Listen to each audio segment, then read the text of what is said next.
afternoon, everybody, and welcome to today's Economic Forecast Lunch with Pierre Cleroux, Vice President and Chief Economist of the Business Development Bank of Canada. I'm Joslyn Young, CEO of the Surrey and White Rock Board of Trade, the region's leading voice for business and economic growth. Today's event comes at a pivotal moment, as understanding the road ahead for our economy is no longer just a competitive advantage, but a necessity for every business represented in this room. By exploring the shifts in global trade and domestic trends, today's event will shape the way that you think about the year ahead. Before we get started, I would like to acknowledge that we are on the traditional territory of the Coast Salish people, specifically the Kwantlen, Katzie, Coquitlam, Kakite, Semiahmoo, and Joslyn First Nations. As well, I acknowledge the Inuit and Métis Nations people who live and work on these territories. Today's event would not be possible without the support of our sponsors. Now, if this is your first time at one of our events, get ready for a little fun. Put down your fork and knife, because we have a system. It's called the one clap system. So after I say the name of the amazing sponsor who we love so much, in unison, we all clap one time. Okay? It's going to test your reflexes. So our presenting sponsor, the amazing Invest Vancouver. Not bad, not bad. Okay? Invest Vancouver is a service of Metro Vancouver. Next, we have our supporting sponsor. Now, I'm going to trick you with this one, so I'm giving you a heads up. BDC, the Business Development Bank of Canada. Okay, I'm going to be harder now. I'm not going to give you a heads up. Community sponsor, Civic Hotel. And our pillar partners, Aspira Retirement Living, Focus College, and the Chambers of Commerce Group Insurance Plan by S&F Group Benefits. You guys are good. Yeah, we are, says Patrick. Yeah, we are. So I'd also like to welcome some special guests that we have in the room today. Mandeep Dhaliwal, MLA for Surrey North. Where are you, Mandeep? There you are. Say hi. He gets a full round. That's good. And City of Surrey Councillor Linda Annis. I saw her. There she is. Okay, now we're going back to the one clap because I have a big, long list, and this is just fun for me, okay? I feel like a conductor. I play no instruments, but we'll pretend I do. Okay, so we have our Surrey and White Rock Board of Trade directors here with us today. These are my bosses, you guys, so we got to get this right. Rory Morgan is our chair. I mean, we're excited, but we got to wait for his whole title. Rory Morgan, board chair and with KSW Lawyers. Roger Steers, vice chair and with RJC Engineers. This is a long one. Baljit Dhaliwal, immediate past chair and with TJ's Education and Safety Training Corp. Well, you guys are good. I'm impressed. Gurjinder Burji, Signature Real Estate Group. Oh, you know what? I lied. She's not here. Sorry. We love you, Gurjinder. Okay. Harp Kayla Real Estate Group. John Mitchner, the Port of Bellingham. Sasha Ramnarine, Remedios and Company. Amar Sangera, KPMG. Mike Spees, Ashdown Capital. Wow, okay, I'm gonna have to make this harder next time. We also have our fellow Chamberland colleagues in the room, and so I'll say all their names and then we'll give them one big, beautiful round of applause. From the Cloverdale District Chamber of Commerce, we have President Jen Temple and Director Liana Napolitano and Executive Director Scott Wheatley. We gotta mix it up. All right, guys, that was great. The Surrey and White Rock Board of Trade, for those of you that don't know, is an independent nonprofit organization and serves as the concierge of connections for our business communities, delivering a diversified service portfolio of business development, support for international trade, government advocacy, workforce development, and amazing events like this. We're proud to be the powerful, unifying voice that connects you with vital resources and pushes for policies that ensure Surrey and White Rock remain the premier cities in Canada in which to live, work, and invest. And no, I'm not biased at all. At the heart of our diverse business community are the small and medium-sized enterprises that serve as the backbone of our regional and national economies. We love our big business, but we know 98% of businesses in Canada are SMEs. We recognize that in today's complex geopolitical climate, our members, our members face significant threats both domestically and internationally. Yet our community has proven its resilience time and again.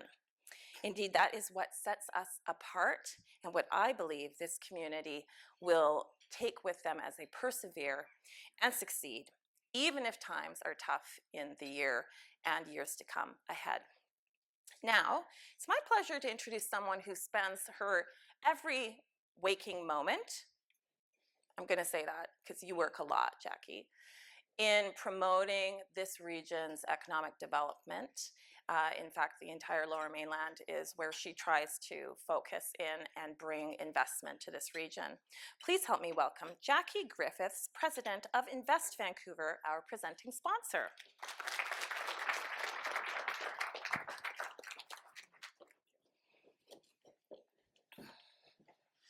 Good afternoon, everyone, and Joslyn, thank you for the warm welcome. It's a pleasure to be here and to have the opportunity to speak in advance of Pierre Cleroux, who I know will bring an engaging presentation. Rory warned us both that we were only allowed to swear if we were quoting someone else, but I'm going to leave that to Pierre to see if he can work it in. I don't have the courage to do that. I want to start by asking you all to think about what the last year has been like. It has been a time where we've faced new tariffs, rising inflation, and a lot of uncertainty. And like many of you, I think it's fair to say that I feel like I aged in dog years. But despite all that, Canada's economy has held up remarkably well. We adapted in many of our sectors, and we were prepared to face this fast-paced shift and environment. Many of you have listened to the speech that Mark Carney gave, and I can't do it justice, but the thing that struck me was when he said, if we're not at the table, we're on the menu. And what does that mean for us here in the region? For Invest Vancouver, being at the table means how it is that we attract strong foreign direct investment that builds a stronger economy and supports every part of the region and all those SMEs that Joslyn referenced that are so integral to what we do. Foreign direct investment really matters for all of us, especially now. Did you know that foreign firms pay up to 40% more on average than the average BC wage? They also create jobs, both direct and indirect. They build supply chains, they create demand, they spark innovation, and they strengthen our tax base. And in 2022, foreign multinationals accounted for over 350,000 jobs within British Columbia. And here's the competitive reality. 85% of foreign direct investment that comes into Canada lands in city regions. And the Metro Vancouver region is the third largest city region in Canada. We need to make sure that we show up globally in the same way that other jurisdictions like Toronto, Calgary, and Montreal do. And that's where Invest Vancouver comes in. We represent, as Joslyn said, the 23 member jurisdictions, everything from Langley to Lions Bay. We promote the region to a world audience to increase those opportunities for every one of the jurisdictions. And the reason that this job is so fun is because of the incredible strengths in the region.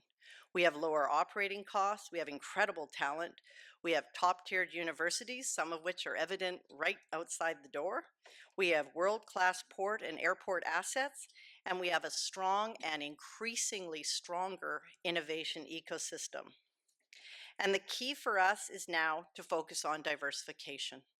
For Invest Vancouver, we're looking at ways to strengthen our ties to Europe and Asia and to broaden our reach so we can all collectively reduce risks. And none of this happens alone. We all need to collaborate and work closely with levels of government, industry, and partners like what's here in the room today. And we want to stay globally competitive, and we need to do that by moving together. There's never been a better time to be bold, although I'm not going to say any swear words, and There's never been a better time to lean in on our strengths. I want to thank the Surrey White Rock Board of Trade for their leadership in bringing us together to consider the future, and I wish you all a wonderful afternoon. Thank you.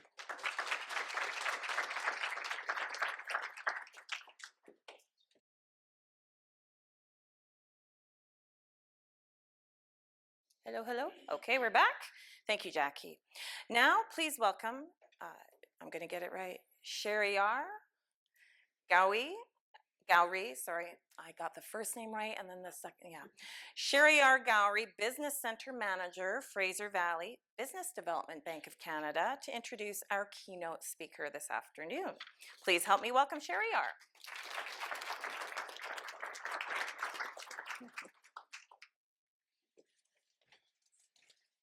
Thank you, Joslyn, for the introduction. We've been longtime partners and supporters of the Surrey and White Rock Board of Trade. It was Surrey Board of Trade, this year Surrey White Rock Board of Trade, and are glad to see this become an annual event. And Joslyn has touched on it in her remarks, but I'm going to say a few words about what we're going through right now. Canada is moving from a year of economic revolution into a decisive phase of economic evolution. And we can't afford to slow down. The urgency and agility that powered SMEs through 2025 must stay at full throttle because the old playbook is gone. Trade flows have shifted, AI is accelerating, and generational business transitions are reshaping our landscape. How we grew yesterday won't work tomorrow. The momentum we built in is now essential because fast-growing businesses drive a strong economy, and a strong economy is the best defense, an enabler of our sovereignty. Just a little bit about BDC, folks who don't know about us. BDC is the only financial institution devoted exclusively to Canadian entrepreneurs. Currently, we are supporting over 100,000 Canadian businesses in all industries and at various stages of their growth journey. We have over $52 billion in capital committed to them across the country. And how we support Canadian entrepreneurs through financing in the form of term loans, capital investment, which includes specialized credit, such as venture capital, as well as growth and transition capital, and advisory services to help businesses scale up. We're a patient and flexible lender with longer repayment periods and are committed to helping companies navigate their way through the new economic landscape. We know the needs of business owners as we work with 1 in 12 SMEs across the country and have over 93% client satisfaction rate. If my BDC colleagues can raise hands, they're all, a few of them are here. Please speak to us if you have any questions about how we can help you navigate the current business environment. And it is now my pleasure to introduce our speaker today. Pierre Cleroux was appointed Vice President, Research and Chief Economist at BDC in 2012. Pierre leads a team of experts who analyze economic data to identify business and sector trends impacting Canadian entrepreneurs.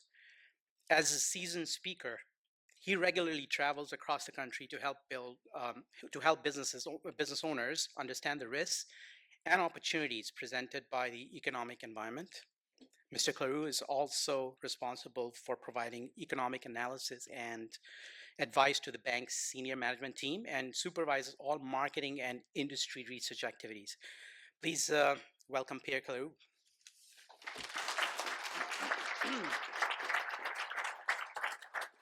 Thank you. Thank you. Good afternoon, everybody. I think you will agree with me, it's a good time to talk about the economy. There's a lot going on. So what I will try to do in the next 15, 20 minutes is to give you an idea where we believe the Canadian economy and the BC economy is going for the next 12 months. And at the end, I'm going to talk a little bit more about the long term. So how our business environment is going to change in the next 5 years. So before I start, let me ask you a question. Who believe that we're going to have a recession in 2026? Raise your hand if you believe that we're going to have a recession. Only few hands. Oh, okay, more hands. Well, I'm going to try to convince you that we won't have one. Despite the uncertainty, despite the renegotiation of the free trade agreement, we believe that we will be able to continue to grow our economies at a relatively slow pace, but we should have a positive growth, just like we did in 25. We had tariff in last year. We had a lot of turbulence, a lot of uncertainty, but at the end, both the Canadian and the BC economies, they both had positive growth. So let me show you that. I'm going to start with last year very briefly. So as you know, the story of 2025 was the tariff. I don't know if you remember 12 months ago, the threat was 25% tariff on every single export to the US. At the end of the day, we had only few tariff, and when I say only, it's not to diminish the really big impact on some sectors of our economy. So we had tariff now on aluminum, on steel, on automotive, on trucks, more lately in the year on softwood lumber, which is very important here, and on kitchen cabinet. Who would have imagined that Mr. Trump will focus on Canadian kitchen cabinet? But we got that in October. I would tell you, this was not on our radar. You know, the other sectors we were less surprised, but this one, you know, it's a very important sector for some businesses, but I can tell you for Canada, it's not a big sector. And on top of it, in the spring, we had China that imposed tariff on Canada, on canola and seafood and pork. This was a response, actually, to our own tariff that we impose on electric vehicle. As sure you know, Mr. Carney, our Prime Minister, went to China. They negotiated a deal, which, according to the U.S. government, is not a deal. So, but nevertheless, tariffs are going to either disappear or they're going to be lower. So that's a good news. But in 2025, these tariffs happened. So many businesses across the country, they were facing a lot of uncertainty. And as a result, our export declined. So at the beginning of the year, export went up because a lot of businesses decided to export more before the tariff. But when the tariff hit, as you can see from the graph, Canadian export declined. Our export today about 4% lower than in 2024. And that's especially true in some sectors like steel and softwood lumber. Aluminum, they were able to diversify. Seafood, they were able to diversify to export to other countries. So when we export less, some sectors are affected. And the line that we see at the bottom is the number of jobs in the trade-related sectors: manufacturing, transportation, business services. As you can see, we export more, so these sectors lost a number of jobs in 2025. The other line on the graph, it's actually the rest of the economy, all the other sectors of the economy. And these sectors continue to grow in 2025. So on one page, on one slide, we can summarize what happened in Canada in 2025. Some sectors were negatively affected by the tariff, but most of the economy continued to grow. That's the reason why we didn't have a recession in 2025. Actually, at the end of the year in Canada, we conclude the year with 226,000 more jobs than we started. So despite the tariff, despite the uncertainty, the Canadian economy continued to grow. Growth was modest, 1.2% growth, but we managed to create a number of jobs in different sectors of the economy. So what should we expect for this year? Well, we believe there's three factors that are going to have an impact. The first one is a negotiation of the free trade agreement. When this agreement was signed by Mr. Trump many years ago, there was a clause saying that in 2026, we're going to revisit the free trade agreement. And that's, of course, we are in 2026.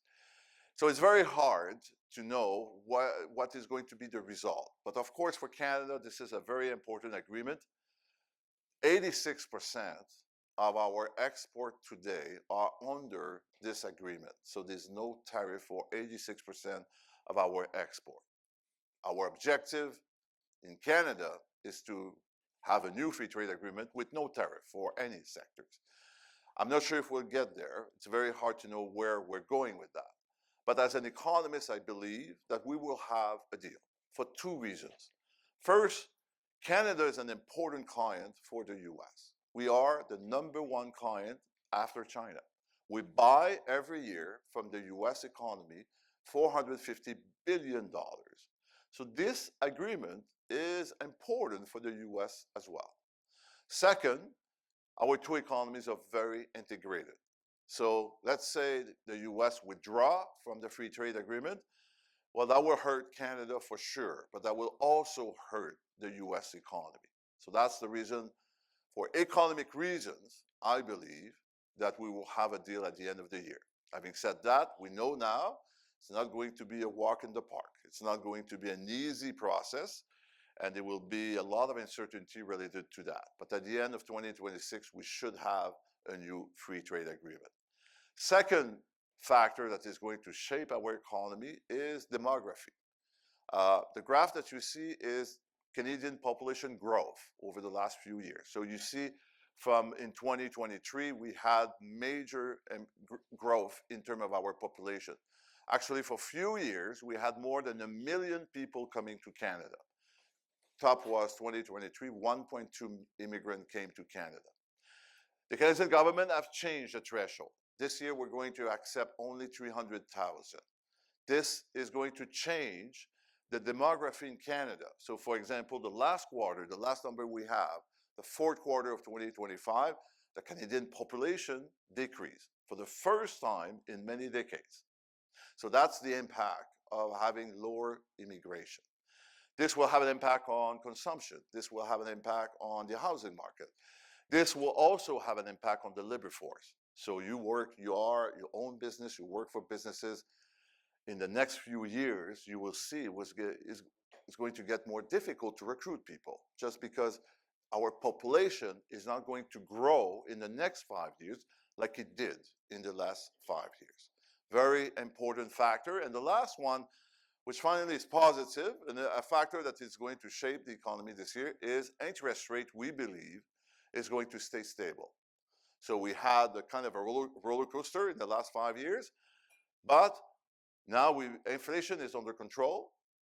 We're not in recession, so the Bank of Canada should keep its policy rate about at the same level for the year, which is good. It's good for consumers. It's good for the housing market. It's good for business, because when you plan an investment, knowing how much is going to be the cost of borrowing is important. So this will help the economy this year. So those three factors are going to shape the economy.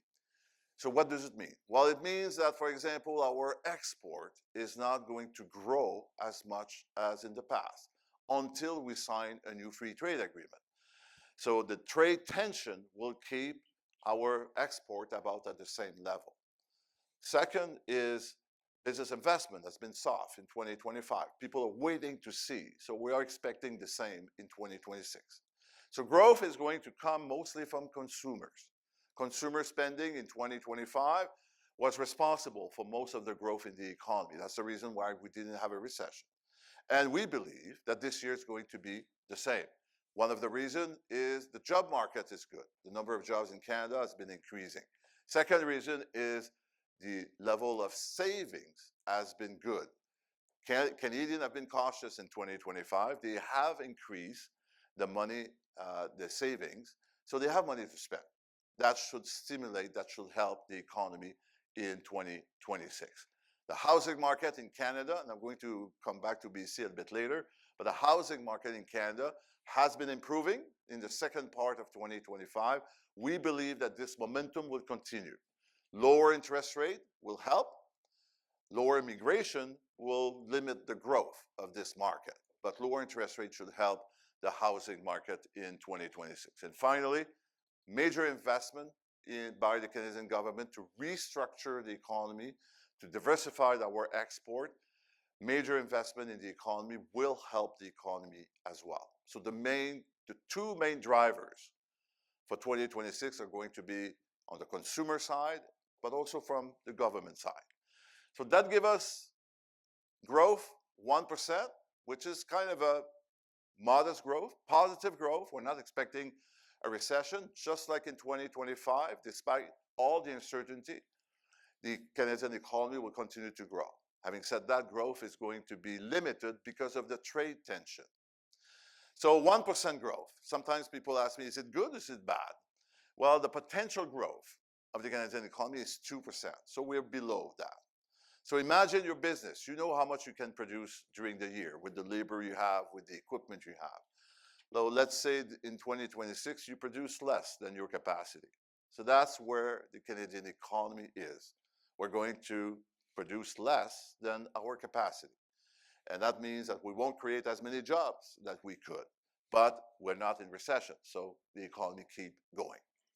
The BC economy now, one of the advantages of the BC economy in the current context is exports are more diversified. 53% of BC export are going to the US compared to almost 80% for Canada. So with the trade tension and the tariff, well, the negative impact is not the same. Having said that, some sectors here are suffering because of the trade tension.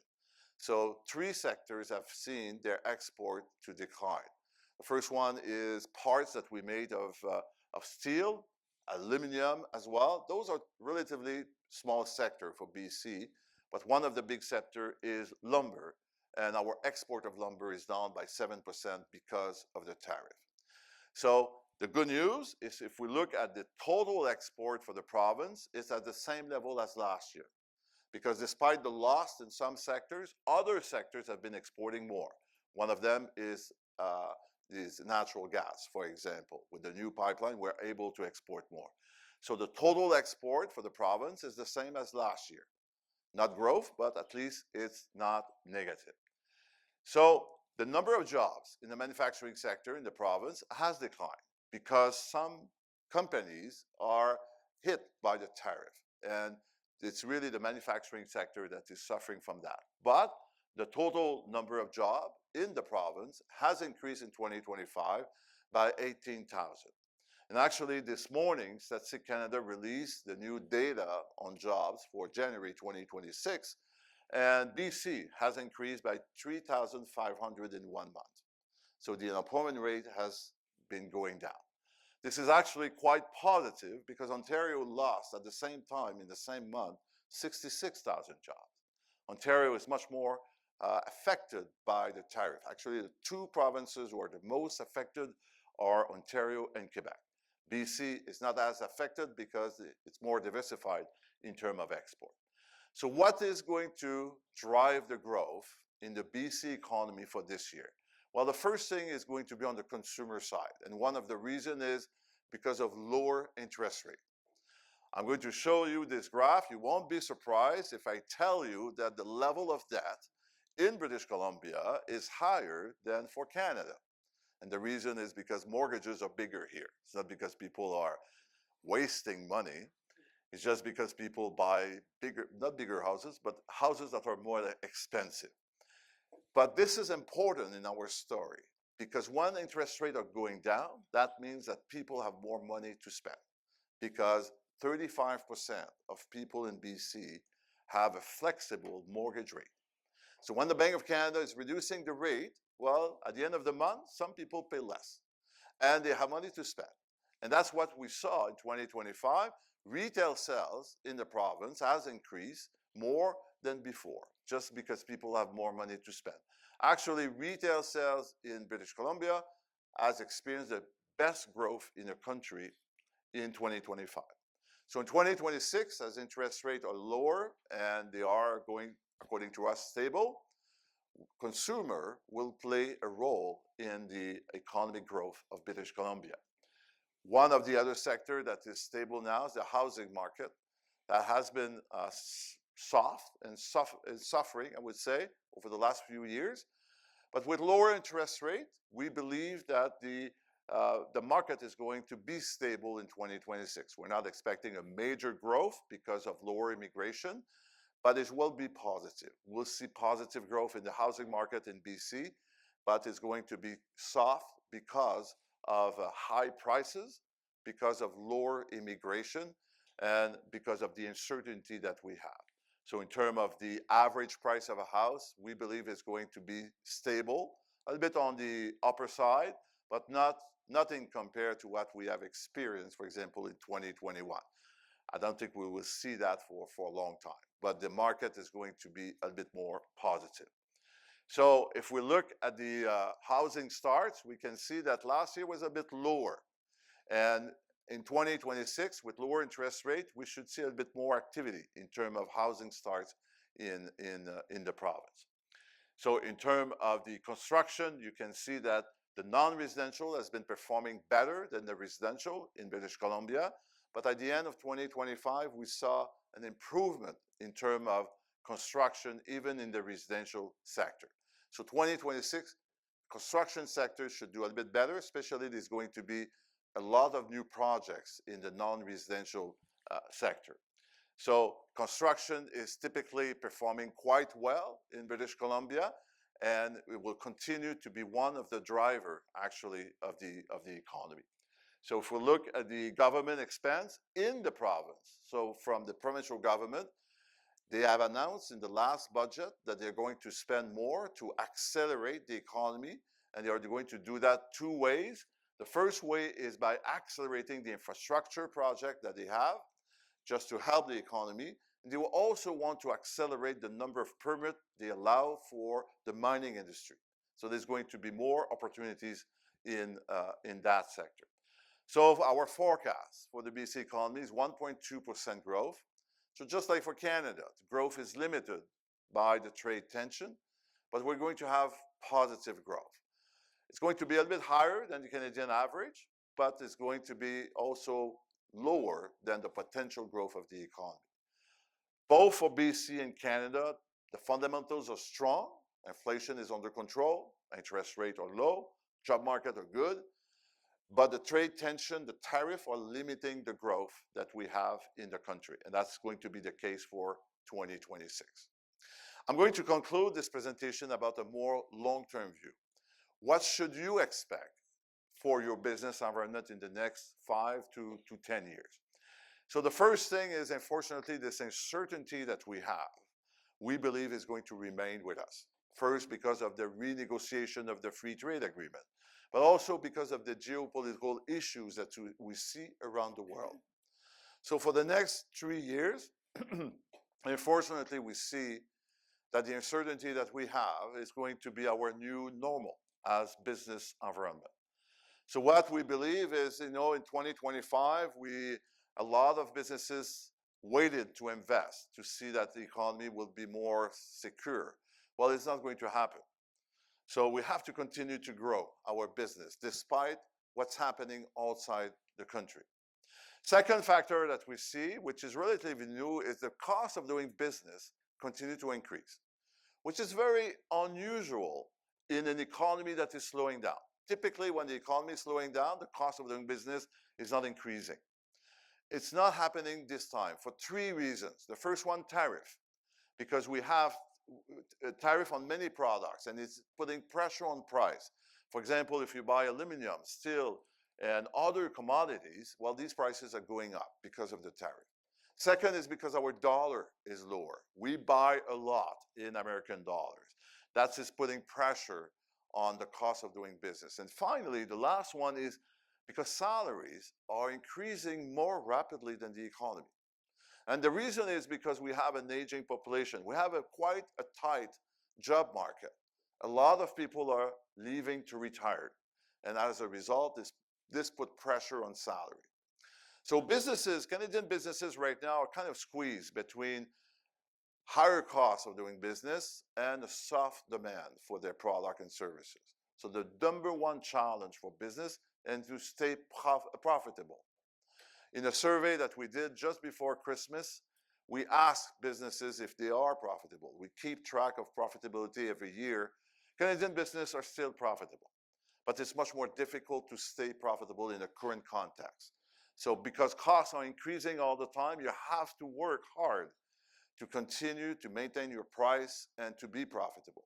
So we ask Canadian businesses, what are you doing? What is your main strategies? And these three strategies that you're using. The first one is invest in technology, including AI, automation, to reduce their costs. Second, they review their business processes. When the economy is slow, it's a good time to review all the costs inside our business to make sure that we can reduce some of these costs. And third, they diversify. And diversified could mean sell to other countries than the US because we're facing tariff. It could mean selling to another part of the country. It could mean selling in the same province but to another market. A lot of business are looking to diversify in the current context where some sectors are quite soft. So I'm going to conclude the presentation on, I would say, a positive note.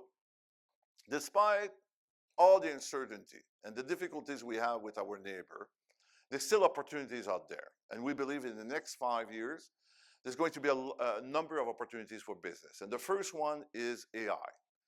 We are starting to see the positive result of investing in AI. We see that on the efficiency of business, on the productivity of business. We see that especially in the US, where they have been investing in AI before Canada.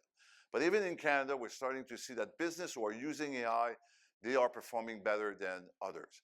In a survey we did just in the fall, we asked businesses in Canada if they're using AI, and we asked those who are using AI, are you satisfied with your investment? 97% said yes. I can tell you at BDC, we do a lot of survey on different topics. We never get 97% satisfaction, not even with our clients, which is very high, by the way. It's higher than 90%. And the reason why businesses are satisfied is because they got the return on investment they were looking for, and even more. Second opportunity is the fact that actually, I talked about the aging population. You know, a lot of people are retiring. It's also true for entrepreneurs. Actually, there's 100,000 entrepreneurs across the country who are over 65 today. So that means they're going to have to sell their business in the next 5 to 10 years. This represents a great opportunity for other businesses. An opportunity to scale up, an opportunity to have access to other markets, or to have access to labor or technology. So this is a unique situation. There was always business transition in the past, but never at this magnitude. We're going to see more business transition in the next 5 years than ever before. So businesses who are looking to make an acquisition, this is the right time to do it. Finally, the Canadian government wants to diversify the economy. They're going to invest massively to do that. One of the first sectors is going to be defense. Other sectors is major projects. They have identified 12 projects that they are going to accelerate to have a positive impact on the Canadian economy. This is the spending in defense. So we used to spend about 20 billion. We're going to spend more than 40, and at the end of the process, about $50 billion a year. It's just because we are forced to. The US is saying you have to pitch in, you have to invest, you have to spend more in defense. So this is what we're going to do. And even more important for me, the Canadian government wants to spend this money here in Canada as much as possible. That was not a strategy in the past. It's hard to believe, but you know, when we spent about $20 billion in the past, well, we just bought equipment. Whoever was producing the equipment, and most of the time, was outside the country. Now, the government has a strategy to make sure that most of these products and services they're going to buy are going to be provided by Canadian businesses. So we need to build a defense supply chain in Canada. We don't have one. So that means a lot of opportunities for business in construction, in manufacturing, in technology. You know, I look at the industrial strategy and I was surprised to see so many technology there. It makes sense. Today, everything you build has technology. So in defense, it's actually even more true because there's a lot of radar and a lot of intelligence. So this is going to be a huge opportunity.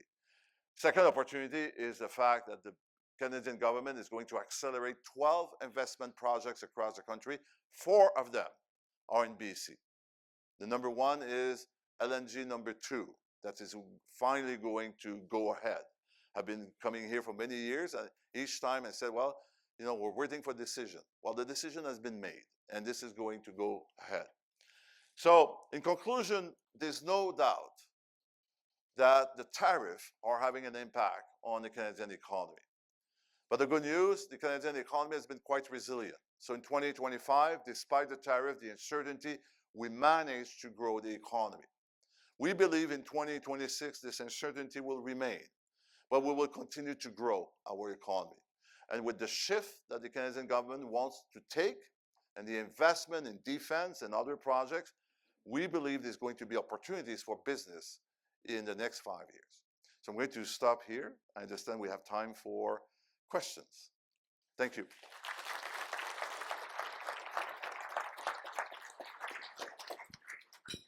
Thank you, Pierre. You know where you're seated. That's great. Oh my goodness, we know the drill. We're already coming up to the mic. This is great. I really want to thank you for that presentation because I don't have the crystal ball that you do. So thanks for bringing it and having a look for us. My first question for you is a little bit of a fun one. Look at this room. See how packed it is? In high school, did you know you would be this popular? No. I was kind of a nerd, you know, at high school. No. To be honest, yeah.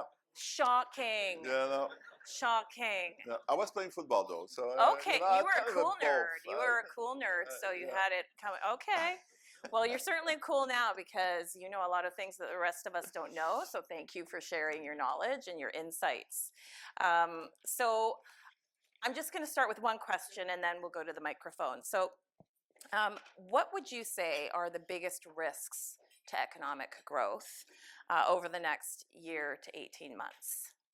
I would say it's the negotiation with the U.S. You know, our export to the U.S. is an important part of the Canadian economy across the country in many sectors. So, to have a deal is important for Canada. I believe we will have one, but it's not sure that we won't have tariff on some sectors or quotas. You know, it could be a different way. So this negotiation of the free trade is the biggest risk that we see for the Canadian economy. Do you think most people realize that the CUSMA deal had already had 2026 put in there, or do you think most people think it was all of a sudden we're discussing CUSMA? No, I don't think, you know, people typically don't know the technical aspect of it. And frankly, when the deal was signed in I can remember in 2019, and everybody saw like every economist saw the clause for 2026, but we thought was more like a routine look at it. You know, let's fix little things that we believe we can do better. It's not, we never imagined that the U.S. will impose tariff. Because over the last 30 years, most countries around the world have dropped tariff. There was kind of a consensus that tariffs are bad for consumers, they're bad for business, they're bad for economic growth. So we didn't see that on our radar. And in fact, Canada has more free trade agreements than any other country in the world, but a lot of Canadian businesses don't actually take advantage of those agreements. Yes, right? You're right. Yeah, and it's easier in some sectors than others. Like we saw that in 2025. Some, like aluminum, they were able to, half of what they lost to the US, they sold it to Europe. Seafood, we sold more lobster last year than before, despite the tariff from China, because businesses were able to diversify. But it was not the case in steel, where our export is dropped by 30%. And softwood is very difficult to do that. Our business model is more towards the US. So exporting to Europe, Europe is far away. They also have their own supply. So it's not easy to diversify it in every sector. It's possible in some sectors, but it's not easy in every sector. okay, let's come back to that. I'll take the microphone. Please introduce yourself. You know the drill, where you're from, and we limit you to one question. Yes. Thanks, Joslyn. Pierre, I like coming to see you present every year. It's really great. I heard, so I'm Shafiq Jamal, I'm with the Fraser Valley Real Estate Board, and I also run my own consulting. I saw Goldie Hyder, the CEO of the Canada Business Council, on CTV, and he said that our trade with China is just at 3%. Now, my question for you, should we be increasing it, and is that a good idea? First of all, the number is right. We don't. Most of our trade is with the U.S. I think we should diversify our trade, and it will be a good idea to export more to China and to Europe and to other countries. Typically, China is buying more our natural resources, not much of our value-added products. So that's something we should try. We should really change.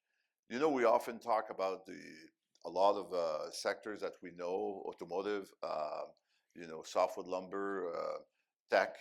But there's some growing sectors in Canada that we don't really talk a lot about. For example, we have been very good at the medical device. And that's something that I can see that we should really look to the world market. We have an aging population, not only in Canada, but around the world. The demand for healthcare services and healthcare equipment is growing. So we have opportunities to diversify those exports, for example, in a sector like this. Thank you very much. Great question, Shafiq. We here in Surrey have an excellent innovation landscape, and especially in health tech as well. So when you're looking at all of the opportunities outside of US as we diversify, please people diversify. This is what we keep bringing that message forward. Which sectors, which industries, where are the opportunities that you see that we should really look at? Well, I just name one. Tech is another one. We are a very big tech hub in Canada. I'll give you a number that will surprise you. Do you know there's more jobs in tech in BC than in oil and gas and lumber altogether? So Wow. there's more jobs in tech in BC than in all three traditional sectors. So that's how we have been changing our economy. So this is another opportunity. We already export a lot, and it's more like in terms of services, but this is as good as a product. And we should really continue to diversify and continue to look for opportunities around the world in terms of those services and medical device. And you know, Canada is all about knowledge and natural resources. So we have to focus on our strength. And that's the government is focusing a lot on those strengths. So they are focusing on mining, oil and gas, natural gas. It's two projects, just like in BC. Infrastructure to be able to export to different places, because we have been exporting so much to the US. So we don't have a lot of infrastructure to export to other continent or other place. So they are building more ports to do that. And technology, we're going to push that much more. Thank you. Just before I get to Patrick, actually, I know Jackie and the team at Invest Vancouver have been talking up the tech sector and saying we really need to dig into this as an opportunity and helping people reframe how they see themselves and the opportunities here in Canada. So how can you take, like Surrey has the most manufacturers of any city in British Columbia. So how can a manufacturing sector think of themselves in a new way with tech and all of these other things coming online? Well, one of the successful strategies is to sell more a service than a product. And I'll give you an example of a business in Canada. They manufacture lamp poles that you see on highways. They changed their strategy. If you want to buy a lamp pole, they can sell it to you. But what they want to sell now is the service of light. So they will guarantee you that they will provide lights on your highway, let's say for the next 5 years, for a monthly fee. So they will install the lamp pole, but they will do the maintenance, and you don't have to do anything. So they attach a service to the manufacturing parts that they are selling. So this is a great strategy in a context where, do we have to compete with a lot of manufacturers around the world? And we are able in Canada to provide this extra part or the extra service that not everybody is able to do. I love that. That's So it's a great way to innovate. okay, excellent. And of course, that builds upon our very trusted global reputation Yes, for being able to exactly. we're trustworthy. Okay, Patrick, over to you. Thank you. Thank you so much. Patrick Von Pander, the Big Picture Coach, a business growth coach, and 23-year member of the Surrey Chamber, Surrey Board of Trade, now Surrey White Rock Board of Trade. Given the number of projects that are considered major to extract more of our resources and be able to export them, I'm wondering if you've done the math on, specifically I was thinking about what if Alberta got all three of the pipeline projects that it wants to be able to extract and export oil and natural gas. What bottom line impact is that going to have on GDP and on the income that we could see as Canadians? I mean, I've seen some reports that ranked Canada as number 3 in the world in terms of minerals and resources that are in the ground. We have so much land, and there's so much that we can extract. We could theoretically be the richest country per capita in the world, but we're not taking advantage of that. Have you actually done the math on what impact that would have and translate that into some sort of narrative that we could sort of wrap our heads around? It's hard to do that, but to give you an example in British Columbia, you remember the LNG project number 1. It was a $40 billion investment over 10 years. That was enough to bring the GDP growth from 2 to 4% for many years. So these projects, the new LNG number 2 is smaller, but there's also 3 other projects for BC. These projects have the potential to really improve the productivity, the growth of an economy. So are we going to get to 4% growth in BC with all these projects? I'm not sure. It depends on a lot of things. But I agree with you that we have the potential to really make a difference in terms of our growth. Something that we didn't do very well in the past, we took a long time to put these projects at work.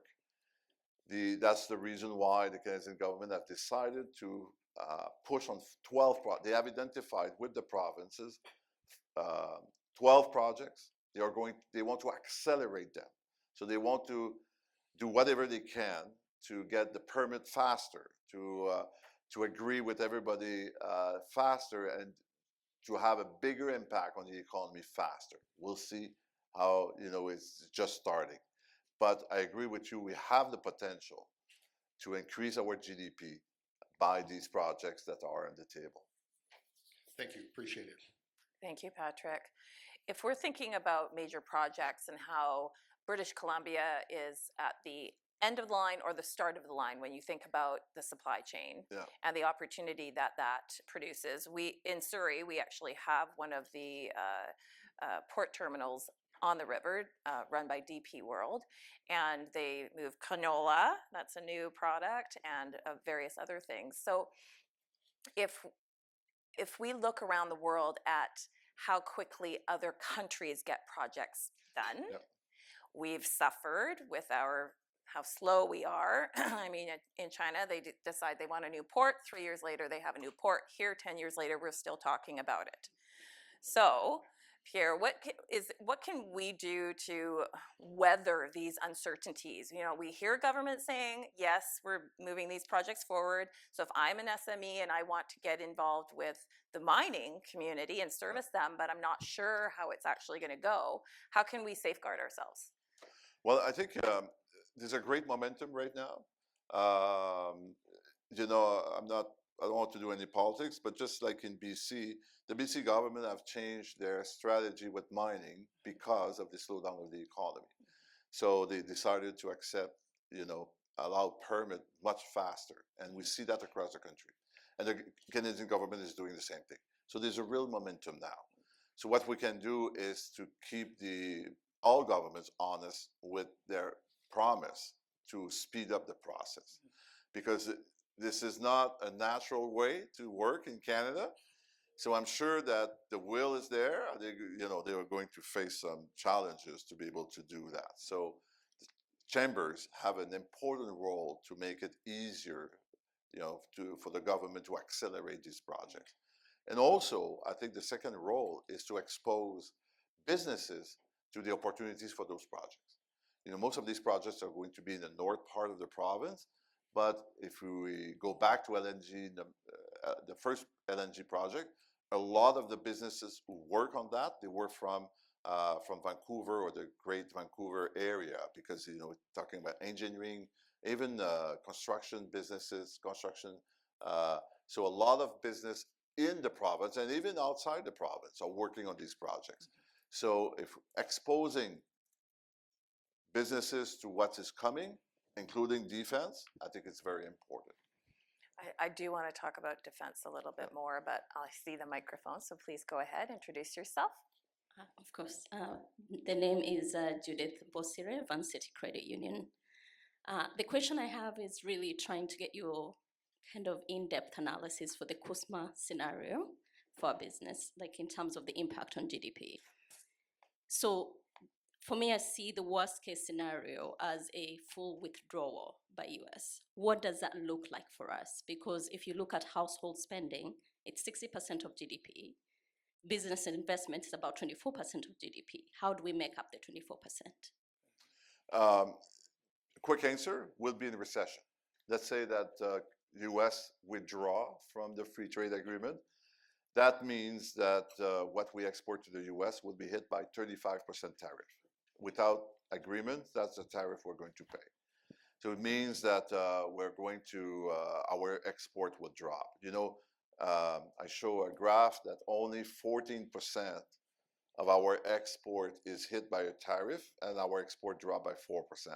So let's say all our export are hit by a tariff, we'll be in recession for probably 1-2 years. We don't expect that. We don't believe this is going to happen. But to answer your question, it's when we do different scenarios, that's our worst case scenario. It's actually a scenario we have because we have to prepare different scenarios. But it's a worst case scenario. And the good side is, let's say we sign a deal with no tariff. Well, growth is going to be higher than what I showed before. Amazing. Great question. Next up. Hi, Pierre. Hi. My name is Jay. I work at Ebury Partners in downtown. I'm new to the board, so thank you for having me today. I work in currency risk management, and one of the things that you mentioned was that you expect Canadian dollar weakness for the foreseeable future.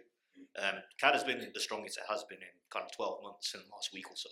So I wanted to understand why and what your kind of predictions were, and kind of go into that a little bit more. Yeah. The dollar is around 72 cents today. It's lower than what we saw, I would say the average over the last 10 years was more over 75, or close to 75 cents. So when I say lower is between 70 and 72 cents. I don't think it would go lower than 70 cents, but we won't go back to 75 cents before we dissipate some of the uncertainty that we have, meaning free trade deal. So for 2026, we see the dollar between 70 and 72 cents. If we sign a free trade agreement, we believe that the dollar will go back to its natural value around 75 cents. Thank you. Great. I know, sorry guys, it's so tight in here. He's so popular. To squeeze everyone in. Perfect. I got two questions, so it's a bit of a Sophie's choice on which one I'm going to pick. Please introduce yourself too. Oh yes, John Foca, partner KPMG Private Enterprise. So you sort of talked about, and if I got it right, it was 1% increase for Canada in GDP and 1.2% for BC. Yep. And you talked a lot about government investments in terms of, and I think it sounds like the majority of that is in infrastructure. I'd be curious to know when we peel off that government spending, if that government spending doesn't happen, what is the projected increase or decrease in the GDP absent of that spending? And I think for me, it's twofold. One is curiosity. If we're only not in a recession because the government has ramped up the amount of spending they got, I would take a position that technically we are in a recession. but that's a debate.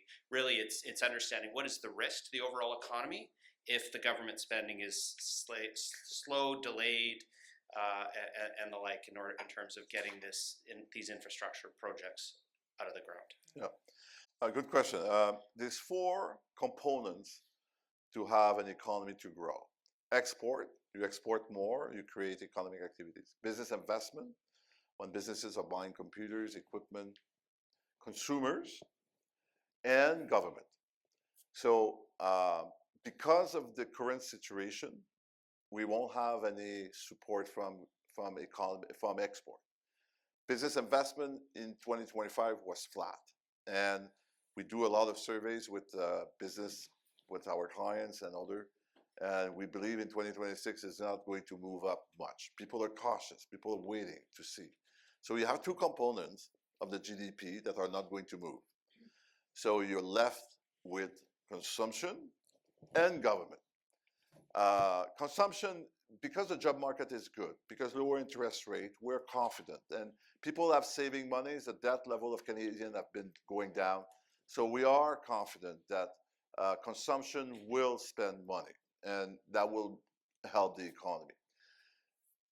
In the past, when the economy is slow or when we have a recession, government will increase spending to help the economy. Because if the other components are not moving, well, at least you have control on the on spending in terms of the government. So the government can do that. That's exactly what both governments have announced, both the Canadian government and the BC government. They said we're going to accelerate the infrastructure program. So we were planning to renovate a bridge in 2030. Well, we're going to do it now, just to help the economy. So that will help. And the government, the Canadian government, with all the situation, they say we need to restructure the economy, and we're going to invest to do that. So this is what is the plan. You're saying, let's say government don't do that. I would be surprised because they have announced that, and we need that as well to cut for our economic growth. But if government don't do what they said, consumption will be positive. We will have lower growth, maybe between 0 and 1. I don't think we'll have a recession because consumption is increasing, and this is 60% of the economy.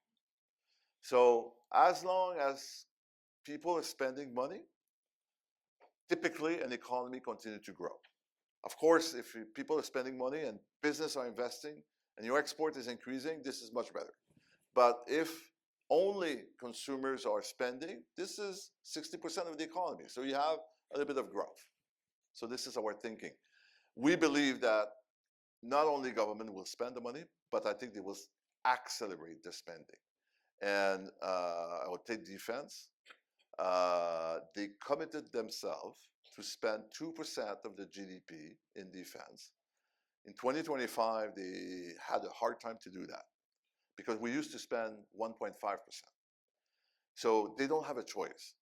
They're part of NATO, and they agree, or they said, they committed themselves that we are going to spend 2%, next year 2.5%, and in 5 years 3.5%. Just in defense, they will have to do it. No, fair, and We have to. Well, it's just Sorry, a no, we clarifying don't do comment. follow-ups. Everybody here knows. You're new. It's okay. You can go back to the back of the line. I would all be right. around after if. I run a tight ship here. Thank you, sir. Next, please come on up. Hi, my name is Jaspir Singh, and I'm from Royal Bank. In one of your slides, you mentioned Canadian need US dollars. Canada need US dollars. US is one of our biggest trade partners. Yep. Why the recent report suggests that in the first time in the history, the top banks in the world have reduced their US dollar treasury and they have increased their gold and silver. And the follow-up question to this is, will dollar survive as a trade currency or there will be a parallel currency? The dollar, the US dollars? The US dollar, yeah. Okay. The first part is gold is historically when there's a lot of uncertainty, gold is going up. People, they want something safe and they believe that gold is safe. I'm not saying that in a negative way, but So it's typical. So what we are seeing now is because of the uncertainty in the US and around the world, so people rush to buy gold. By the way, this is good for Canada because we produce gold. So our export of gold has been increasing. So that's good. There's something happening in 2025 is the US is losing ground around the world in terms of confidence. So, for example, the US 90 days Treasury bill used to be the most popular financial tools that investors around the world would buy. Very liquid, very safe. US was very credible. So because of all the uncertainty, because what the president is doing, well, a lot of investors have moved away from the Treasury bill, the US Treasury bill, to gold, but also to European bonds. So I think investors are having second thought about the US. They don't like what they see, they don't like the uncertainty, they don't like the debt level. So I think that's the reason what all this is happening. I think the US dollar will remain very important. 90% of the world trade is made in US dollars, so I don't think it's going to disappear. But there's no doubt that what's happening in the US is actually damaging, you know, for example, the US bond. It's not just for fun. When people are not buying as much US bond, it means that the US government has to increase interest rate when they emit another bond. So it's more costly to finance themselves. Even if interest rate, like if the policy rate of the Fed is not moving, interest rate on the US bond are increasing because of the uncertainty, which is making it harder for the US. So all this turbulence has a cost. That was a good question. Thank you. Thank you so much. It was amazing to hear something about AI. I've been really like all over AI right now. And interesting enough, I'm a real estate agent with DXP, and I'm also representing the government relations from the Fraser Valley Real Estate Board.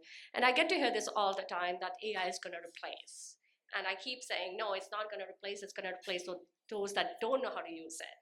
So the question is, ChatGPT is a great, cool gadget that we all can use. However, when you talk about the labor shortages, how do we multiply and find the better rate of return on our investment using the right tools? Because ChatGPT, as I said, is just a cool gadget, but that's not the only multiplier for the labor shortages.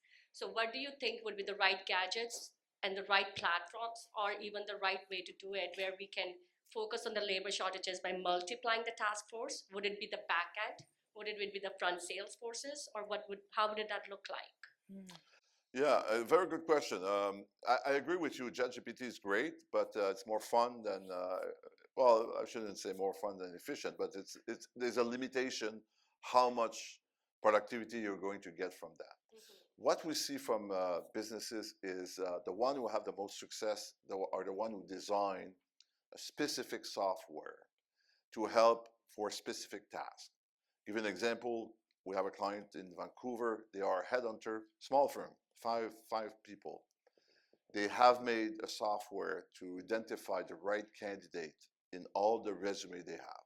So when they get a mandate, typically you have somebody who is looking, let's say you're looking for an economist, you're looking up about all your data set of, say, a resume to look for the 10 best candidates. Well, AI is able to do that in a few seconds. We don't need AI. We got him right here. But you see, that's the power of AI. It's not going to replace person. At the end of the day, somebody will have to look and make sure that, you know, but it replaces a task. So, and I can give you an example like that. It's not only for large businesses. A lot of small businesses are using AI. Maybe quickly, another one, grocery store. They have a software to forecast how much fruit and vegetable they're going to sell every day. So they reduce their waste by 20%, just by using past data to identify how many apples you're going to sell on Monday. So you can plan, order, better order, so you reduce your waste. So AI has a lot of power, and you have to find the right way, and it's different for each business because you have to identify where's the benefits going to be the most, and this is different from one business to another. Oh, I'm so This is sorry. not a question. This is not a question. All I'm going to ask is BDC? All I'm going to ask. Oh, no. I have to be strict. You can catch him later. Back to the line. Okay. We have 2 last questions. I know. I'm hard, You're tough. guys. You're But tough. you're so popular. We'd never get out of here. Okay. Hi, Please. my name's Rebecca Paul, and I'm a small business owner. Pleased to meet you. Right, and so we're a manufacturer in Port Kells, and this isn't directed to you, but I would like to know, I'm curious to know your viewpoint on all levels of government supporting business. So when I say that, small business in BC was hit with e-tax, e-health tax, and then right after COVID, we were hit with 5 sick days. We had the highest sick days in all of Canada. There's only 2 other provinces that have this mandate set onto small businesses, all businesses. And so my question is when you look at what's going on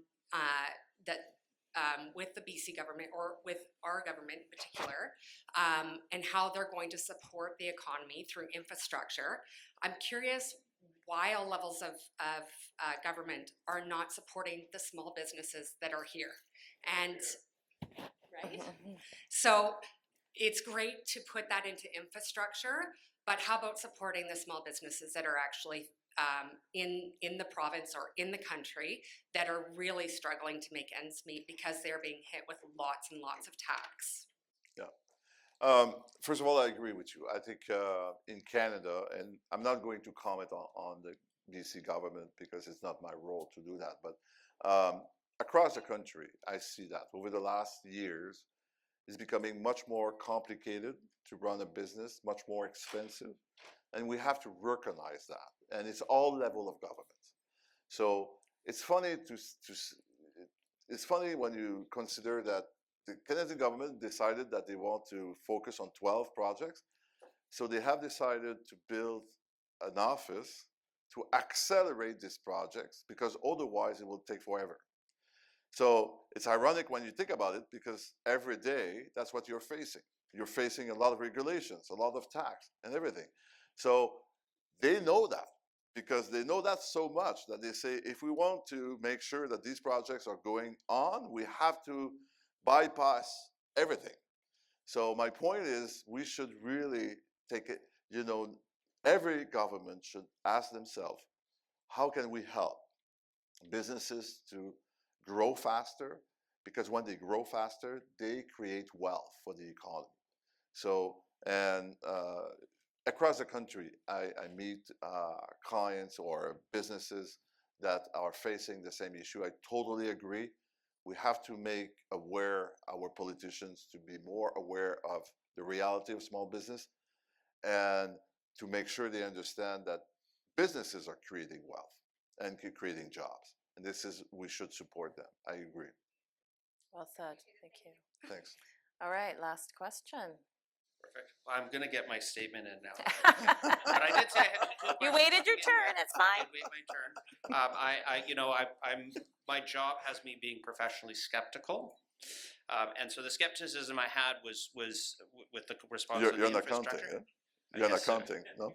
We. So at 8 o'clock tonight, the river crossing between New Westminster and Surrey is going to be shut down so that they complete the Stolo-Awesome bridge. That bridge was announced in 2018, and I think it's 2026. So we're dealing with 8 years to get a bridge from announcement to completion. Hence my question around the delays in the government spending and what that would mean on the overall economy. And do we risk going from a 1% growth in GDP to potentially being an actual technical recession? So, but my second question is, you put a bunch of information up there on the employment numbers, and typically when I see this, we do segregate between public sector jobs and private sector jobs, and didn't see that.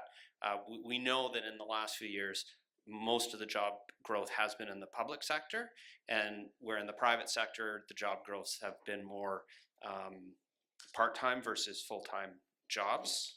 I think that's a rough assessment, anyways. Yeah. But we're looking at the I just want to talk about the projections. When you look at the job growths that are being projected into the next few years and the impact on that on our economy, what is that allocation between public sector and private sector?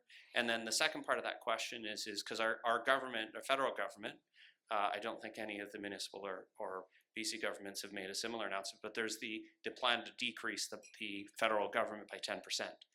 So that'll be shedding jobs. So what is the breakdown between the two, and have we factored in anticipated shrinking of the federal government? Yeah. There's many questions in this one question. Well, he got smart on me, didn't he? Well, first of all, answer the one you want. Well, for an economist, a job is a job. So if you create, because the interest of creating a job is that people have money to spend after that in the economy. So public job, private job, we believe it's good in both cases. First thing. Second thing is, it's not true that all the jobs we have been creating has been mostly in public. In 2025, and I don't have the numbers with me, but both in Canada and in BC, was more than half of the job have been created in the private sector. So it's not only the public sector. Third point is what we are seeing for the next few years. Provincial governments, including the Canadian government, they all have high deficit. They're looking to reduce the number of people working for them. So I don't think we will create as many public jobs in the future, not at least for the next few years. So the job that we're going to create are mostly going to come from the private sector. It's true that we lost jobs in manufacturing because of the tariff, but we gained jobs in other sectors of the economy, in tech, in some part of manufacturing, other part of manufacturing, in tourism. Tourism has been performing very well in 2025 because Canadians have decided to go less in the US, so that created jobs in Canada. So retail sectors has been performing well in creating jobs. So it is not, some sectors have been hurting manufacturing a bit more, education, because of the shift in immigration. We don't have as many foreign students coming, and that was a big part of BC student. So, and let me conclude on the project. I agree with you, and I can give you a lot of examples like you gave me that took forever. Now we are in a different situation. Governments realize that they have to help to stimulate the economy. That's why I'm confident that they will they will go ahead with the projects. And I said I'm not going to do any politics, but I will. For the permit for many mines in BC that have been waiting for years, last year they accepted all of them, almost all of them, because the economy slowed down. They wanted to help the economy. So sometimes government can react quickly. Very well. No further no. questions. No further questions. You're going to have to take him out for lunch, I think. Thank you, Pierre, for your thoughtful answers to all of these many questions, and I think we could sit here a lot longer. Coming back to the mining, I think one thing people may not know is the permitting process. You used to do one permitting process and then you do the next. They're now doing them simultaneously, which has been one of the main reasons that things have sped up. So we've actually seen that happen.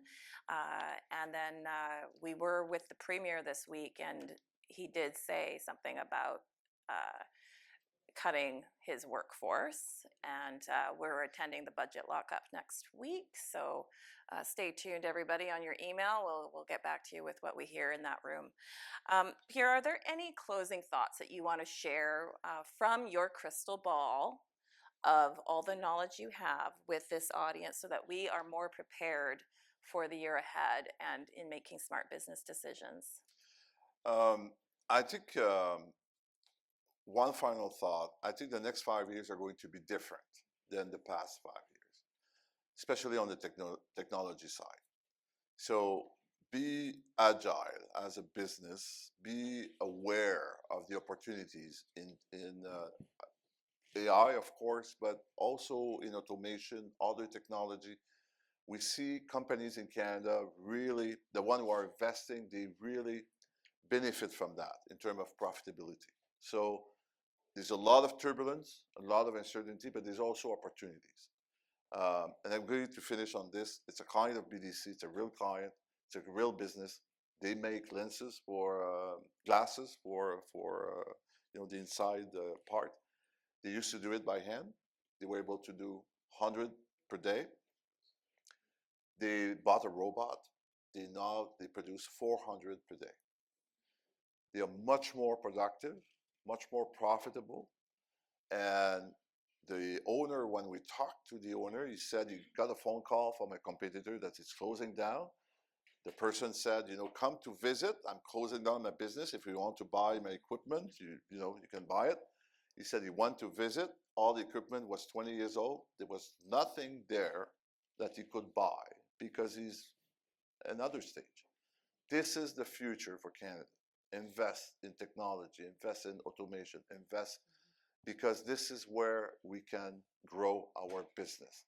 We can no longer just do what we have been doing for 20 years.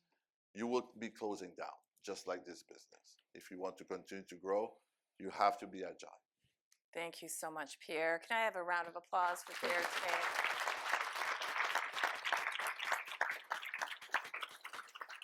We could talk all day. That was really, really helpful. Thank you so much. It is my pleasure to thank our sponsors once again. If I can get a round of applause for Invest Vancouver. Of course, BDC, the Business Development Bank of Canada, Civic Hotel, and our pillar partners, Aspira Retirement Living, Focus College, and SNF Group Benefits. I also would love to have a round of applause for my amazing staff who make this stuff happen. Yes. And so before you leave, guys, I just want to tell you about some events we have coming up. You guys made it into a sold-out room, so you have to register early for a lot of our things that we have coming up. Our Business Growth Academy has some learning opportunities.